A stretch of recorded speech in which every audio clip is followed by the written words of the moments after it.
জমিন যদি উলট পুলট করা লাগে করে দেবো রে মোহাম্মদ, তোমার জবানে শুনতে চাই। আয়সা ওই দিন আমি জিবাইকে বলছিলাম, যা জিবাই যা, আমি তাইফবাসীকে আমি অভিশাপ দিতে চাই না, আমি তাইফবাসীকে কষ্ট দিতে চাই না।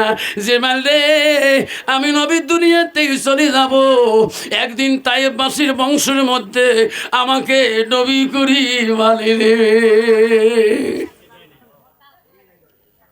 বাপজান আমার একজন চাচা একটা দুলে ভাই হজ করে আসলো, ওনার মুখে শুনছিলাম তাইফবাসীর সাথে মোলাকাত করেছিল, এখনো তাইফবাসী রে কান্দে রে বাপ।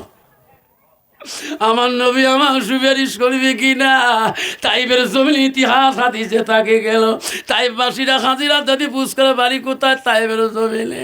ওই তাইফের কথা বললে সব হাজিদের মনে পড়ে নবীর কষ্ট তাইফের জমিনে।